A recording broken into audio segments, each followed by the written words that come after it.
I'm Dr. Nat White, the Director of the Equine Disease Communication Center. A little bit of history for those of you who may not be familiar with it. This really started in 2010 when the USDA and American Horse Council had a workshop based on what would happen if there was a disease outbreak and who was responsible and how would that work with the industry. From that, the National Equine Health Plan was started, and that was going to be a document from USDA in coordination with the horse industry as to what's best for equine health, how does the industry respond. It gelled when, in 2011, there was a horse show in Ogden, Utah, a cutting horse show, where equine herpes was then identified, and horses that left that show went to 19 different states. California was one that had some of the biggest numbers, and it was a huge economic issue as well as a health issue as far as the horses. I was in the officer chain of AAP at that time, and we talked about there must be something better we can do, because at the time that event happened, the communication about what it was and what was happening all went by Twitter and Facebook, and the rumors were rampant. I was in Virginia. I got calls saying that the borders were closed in Virginia, but even though it didn't come anywhere east of the Mississippi. And so it was obvious that there's, with the new communications we have today, it's important that people know what's going on.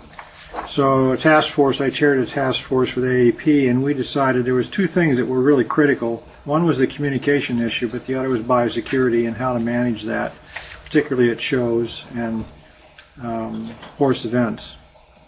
So we put together what we called the Equine Disease Communication Center, and it was a lot of work working with state animal health officials, equine organizations at the Horse Council, USDA.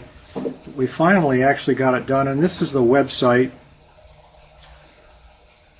and it reacts as a center where things can be reported, and predominantly that's by the state animal health officials that have a problem in their state, and they will call EDCC or send an email, and then that's posted. And so if I can make this work, because I'm a Mac person. So this is the home site, but then if we go over here to the outbreak alerts, it brings up a page which has alerts as they occur. So most recent one was strangles in Florida, Marion County. The state animal health official sent that to us. It gives the timing, the dates, where it is, and information about tracing that case, information about finding out any information that might be helpful to owners and to veterinarians to know that this is happening. And most of the time it's under control. It's quarantined. We know about it. It's under control. And that's the thing that's reassuring to everybody when they get this message, is to know somebody's handling it. Because before, that really didn't happen as often as it should have. We have other pages as well.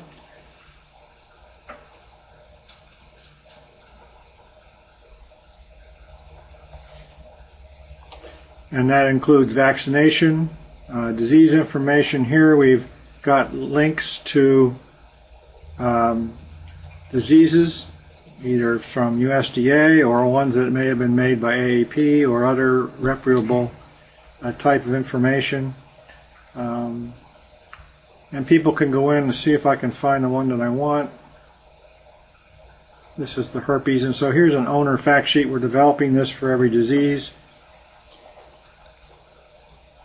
If it works.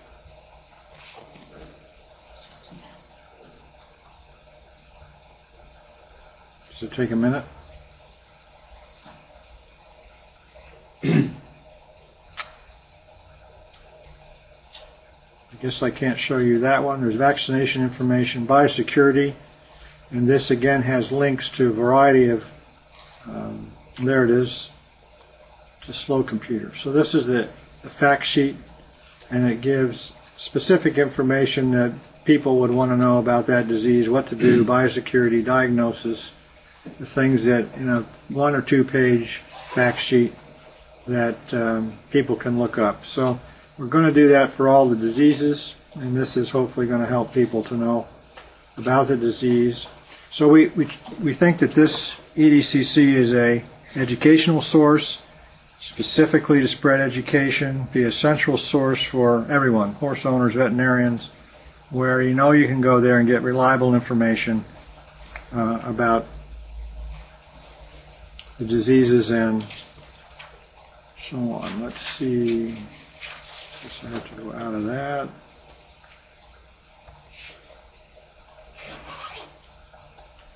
Finally caught up. Biosecurity. And it goes in again, there are links to different parts of biosecurity. A wonderful link from the California State Veterinarian's Office about biosecurity is here, and then parts of that are broken out. There's some videos. And then if you need to contact your state veterinarian office, they have a map.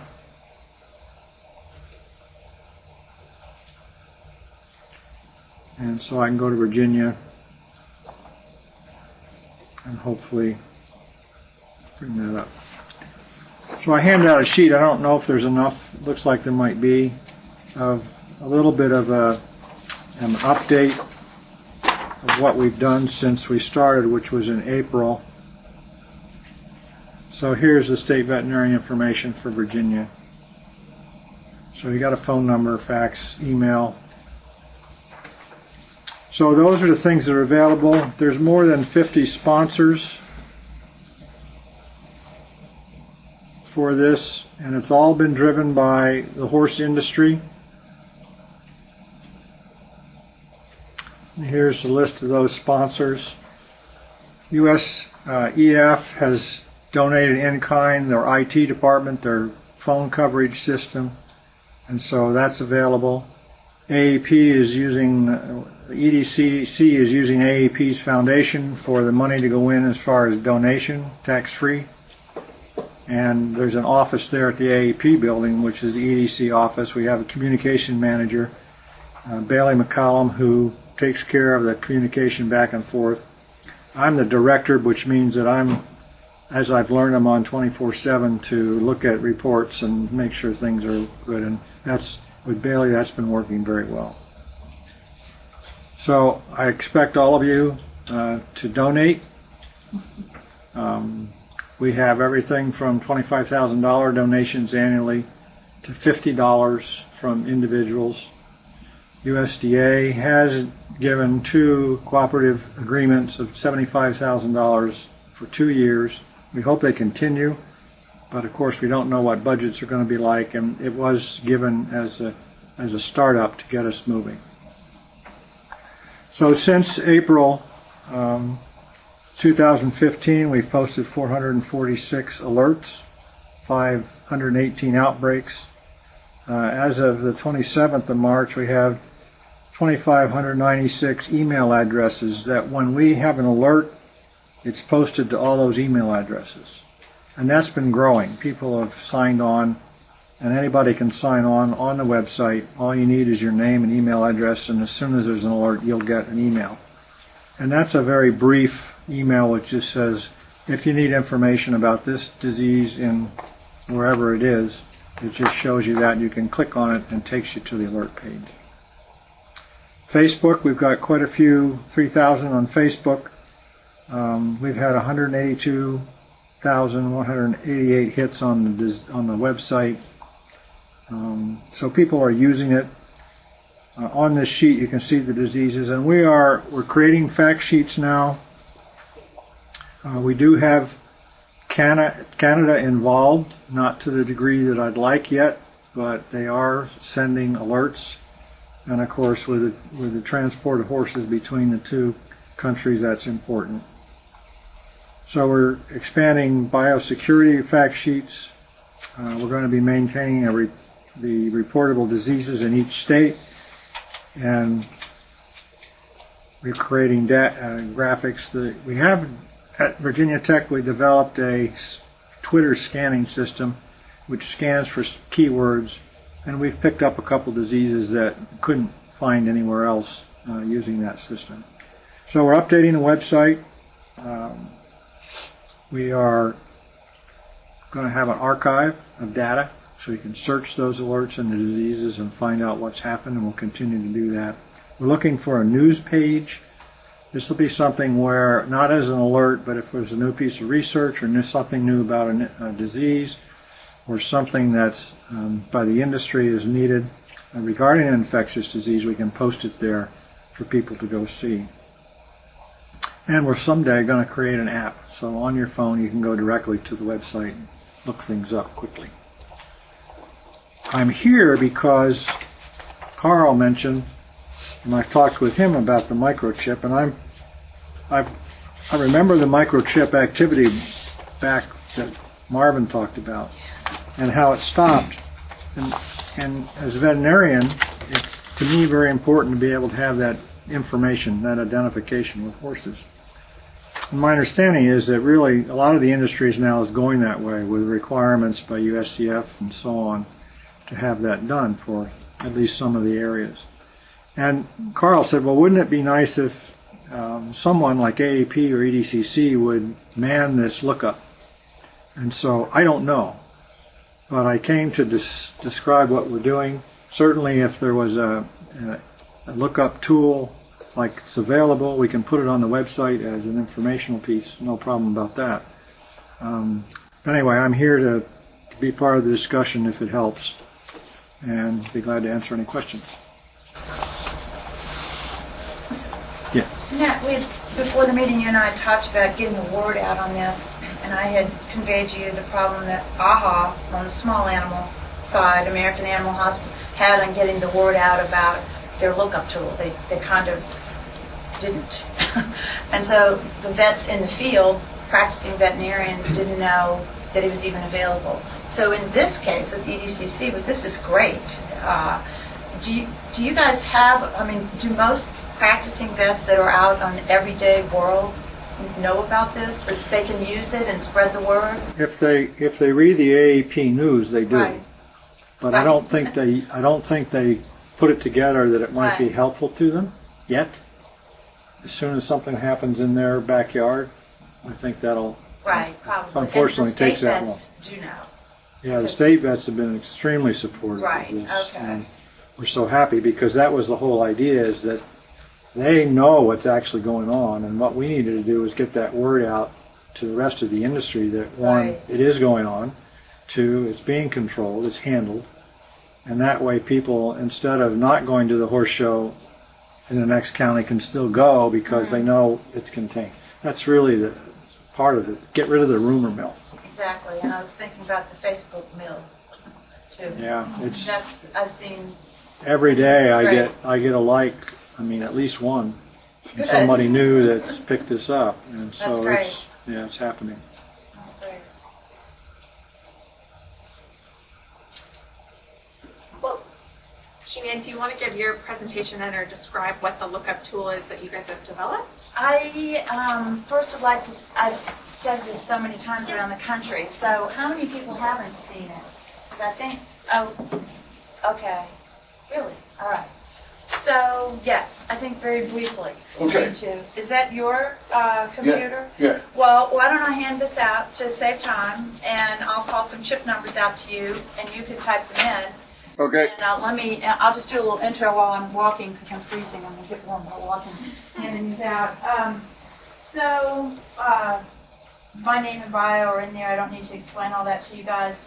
One thing I would like to say is this Equine Microchip Lookup tool, it seems like it's all come along at the same time that we first all met, but that's not the case. My company's been working on this for about 2 years, completely independent of anything else. And the reason for that was because our own veterinarians that are our customers, let me get these out, our own vets were saying to us, as more and more time went on, what good is the microchip? What's the reason for it? What is the good of it? I can't track, I can't find anything, there's nothing out there to help me. So we began to listen to that and thought, well, we need what the pet industry has. We need a microchip lookup tool just for horses. It has nothing to do with pets, because horses are not pets, and that was a big obstacle to get across to the 66% of the horse industry that Dr. Beeman's talking about that rebelled when we tried to do this 10 years ago. I was there. My company was a baby with bathwater, and that was one big reason we came to do the Lookup tool. Was to give our practicing vets just a benefit of the microchip, and it's very simple. She doesn't need one, I think. Is that it? If I have a little handout? So here's what happens.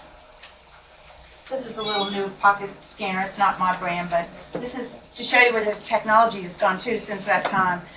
So here's a little horse, and that's a chip number. So the vet's out in the field for whatever reason. Maybe this is a diseased animal that's come across the border illegally, which I hear about all the time. Maybe this is a wildfire, maybe this is a flood, maybe this is a vet that's going out to a barn in his local little small town, and he's going to chip, and he scans the horse first, and oops, there's already a chip. Is this horse stolen? What's going on? So you've got the horse, you've got the vet, the scanner, and the chip number. Now what? What do you do? Where do you go? How do you find out information on this? Because in this particular case, you don't know anything about this horse, and you may even be surprised that he has a chip. So with this new Lookup tool, the plan was to be sort of a linchpin for veterinarians, for any reason, even just horse owners, to find out something more about a particular horse based on his microchip. However, we could not risk the privacy problem. We couldn't put people's name, address, and phone number on the internet. And guess what? Even the veterinarians didn't want their name, address, and phone number on the internet. So this is not a database that has a bunch of information. It is a search engine. Just as you would go to Google and search lamps, then every website that has lamps will send you a little where you can go look it up. This is a search engine. You type in the chip number, and the idea, if you look at the page 2 of my presentation there, it shows you that the Lookup tool is just the core. It's the one in the center. The goal is that there are several silos, like Abby was talking about, that are connected to this tool. So the data in these individual silos is not everything about the horse is going to be available, only the information that is needed, which is the microchip number. So someone goes and they've got the microchip number on their scanner, and they go here, and by the way, this website is totally responsive. By that, technically, what that means is you can look at it on your phone, on your tablet, any type of Android, iPhone, or your computer. So it's going to size itself to you, so you don't have to squint and see the little tiny blanks. It'll be perfectly positioned on your phone. So you're the vet, you've got this chip. You go to the Lookup tool, you type in the chip number right there. Do you want me to read you a number? I'm ready. You're ready. Okay. Let's find you a number here. Just a minute. So, again, you know nothing right now. All you have is a chip number. Let me give you one. You ready? I'm ready. 981 020 013 751 885. And you press search, and I hope it works. Okay, slide up just a tad. So, what this search engine did, and as most of you are aware, if you've been out dealing with horses at all in the world of microchips, you know that certain chips have certain codes, like such and such chip starts with 981 and somebody else starts with 935 and somebody, it's a mess. You don't have to learn any of that. You don't have to have little charts. You don't have to look up anything. The tool knows the answer. In this case, this horse, the further information, it's a Datamars microchip, and further information can be found at Datamars. They're a company that I'm sure you guys know. They supply the chips for the Jockey Club. So why is the owner's information not showing? Do we know the answer to that? We can't show the owner's information, but you can rest assured that Datamars has the next step. They may have the owner, but if they don't, they'll have the vet, or they'll have the rescue or the breed association, wherever it is that you need to go. Let me give you another one. Assistant over there. This is a new feature we just added last week. You ready? No. No? Okay. Okay, I'm gonna have my glasses on. 933, 933 correct? 000 220 007 665.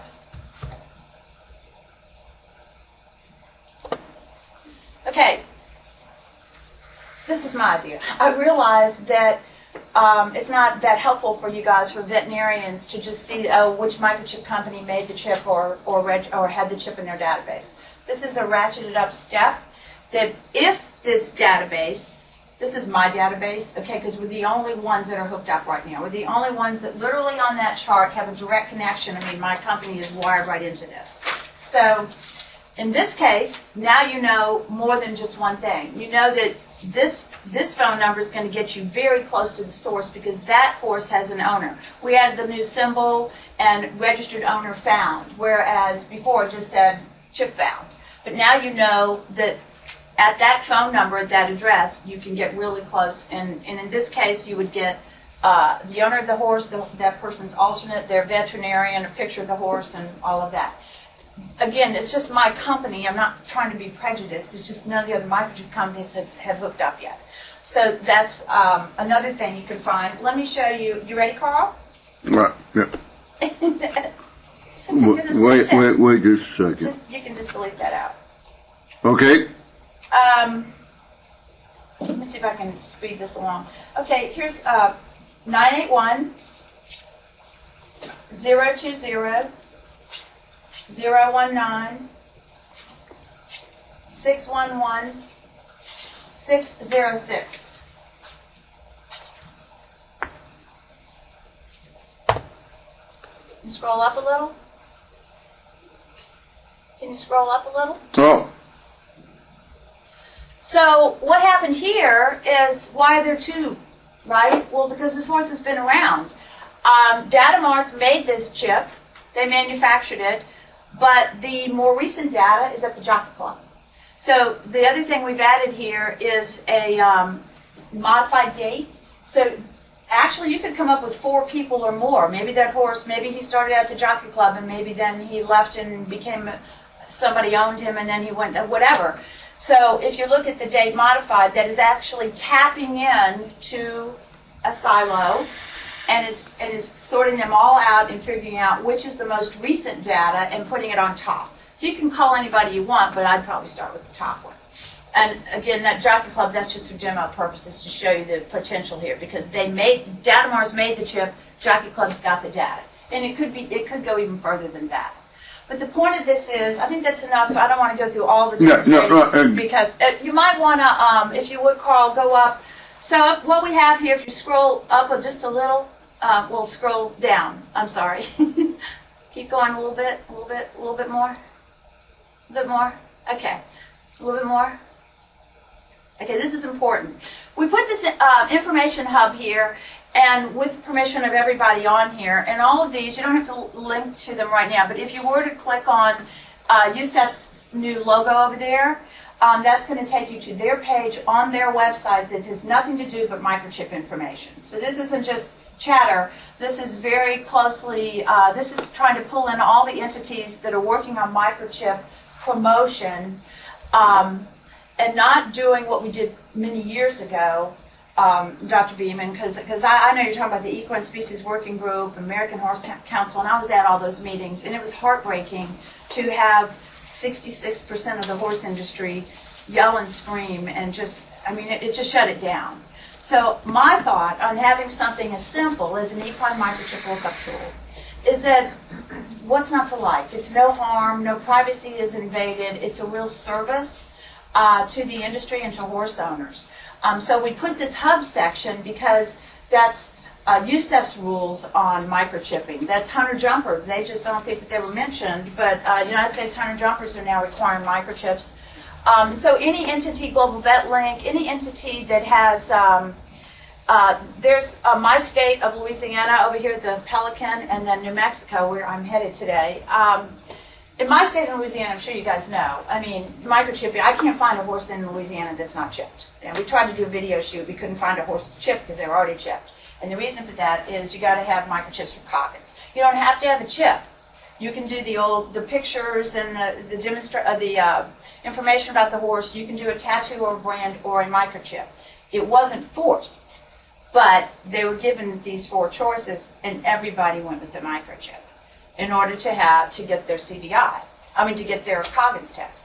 So it's just kind of took on its own goodness in our state, and then of course we had Katrina, and that was it, because 4,000 horses up on levees and helicopters dropping hay, and they were microchipped. The owners weren't there. The owners had evacuated to Texas, but we could get the horse and owner reunited because of the chip. So you've got New Mexico. They have a great thing on their website for their veterinarians where they can track chips on the New Mexico's website. And this is real important right here. Marta at Destron Allflex had asked me about this. Marta, this was what I was talking about. So my company, we've been in business a long time, and we probably have about 15,000 horses that are in the pet microchip lookup tool. Why is that? Because there wasn't a horse microchip lookup tool. Marta's company has horses that are also in some of these pet registries right now. You can't just dismiss those horses, because if you guys have a horse in the field, you might have real tight information over on the pet side. So I don't know if you're aware, AHA, American Animal Hospital Association, sponsors, they don't host it, but they sponsor the pet microchip lookup tool. I know them very well. I've spoken with Dr. Trumpeter over there. She has given us permission to put a hot link to the pet lookup tool on the horse site. So if you fail in finding a chip on the horse site, on the horse lookup tool, it's probably worth a quick pop just to go look at the pet side and enter the horse in there, because you might find the horse's owner over there, or you might not. We've now moved our horses. We also have them in the pet lookup tool, but we also have them in our equine side as well. So that's a good button to have, though, because in transition as we move along. And then the rest of the site is just, we have a great FAQ, which tons of questions and answers we've been getting at my office. My office at Microchip ID Systems are 24/7. I have a trained staff of people that know how to answer these questions, and we're voluntarily doing that right now. And so we've been getting a lot of calls. I had a vet call the other day, horse hit by a truck on a highway. And here's got a chip, right? And so he couldn't find it in the equine lookup tool because it was a pet chip. But my staff directed him to the pet side. So the FAQs, and when you click on them, when you guys have time, it's all the questions we've been getting, and I think some great answers. So that's pretty much the demo. I could go on and tell you more about it, but I will tell you, since January, we launched it in January. Since that time, we have not had one complaint. It's all been great news coming in. And again, it's coming into my company because we did it, but I really like to turn it over to an entity, like maybe EDCC. So we've had great response, and this is the really good thing. The veterinarians in the field, the grassroots movement, they love this, because it is a nice thing to say to the client, well, Bob, you really ought to, let's get that horse chipped. Now the vet can say, because there's a national tool that's available to everyone if anything ever happens to your horse. I mean, these grassroots people that Dr. Beeman was talking about, they are very into their horse. They want their horse protected. And so this is a nice tool for the vet to point. And so we designed these, we've sent them out to our vets. These are little magnets that we had made just as a little promotion thing for our vets to send to them, and they love them. And we're even having decals made now so that the vet can say, our practice uses the Equine Microchip Lookup tool, look it up.